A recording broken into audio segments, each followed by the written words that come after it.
तर मित्रांनो, मावळामध्ये आल्यानंतर मावळातला सगळ्यात महत्त्वाचा जी गोष्ट आपल्याला खायला पाहिजे ती म्हणजे मावळातला रानमेवा, तो म्हणजे ही काय करवंद. तर ही काळी मैना आम्ही मस्तपैकी खातोय बघा. ते छानपैकी झाडावरची ओरिजिनल ताजी, एकदम ताजी अशी आम्ही काय खातोय, काळी मैना करवंद. मस्त गोड आहे, आंबट नाही, हे गोड आहे. खाऊन बघ. तर मित्रांनो बघू शकताय झाडावरती मनाला पाहिजे इतकी किती खा, विदाऊट पैसे.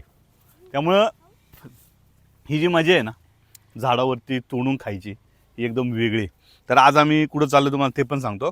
आज आम्ही चाललो आहे खरं तर या मावळातलं शेवटचं टोक, ज्याला 17 नंबरचं पॉईंट म्हणतात, ज्या ठिकाणावरून आपल्याला खालचा कोकणचा भाग बघायला भेटतो, त्या ठिकाणी चाललो आहे. पण दरवर्षी आम्ही असं येतच असतो, कारण की दरवर्षी अशी झाडावरची करवंद खायची जी मजा असते ना आपल्या पोरांबरोबर, ती एकदम मस्त असते. कारण की आपण बाजारामधली करवंद ज्यावेळेस घेतो ती सुद्धा चांगलीच असतात, कारण की ती सुद्धा या ठिकाणचे असले स्थानिक लोक घेऊन येतात. या ठिकाणचे जे स्थानिक लोक असतात ती घेऊन येतात. त्यामुळं कसं आहे मित्रांनो, त्यांना सुद्धा रोजगार मिळतो आणि आपल्याला सुद्धा या अशा रानमाव्याचा आनंद घेता येतो.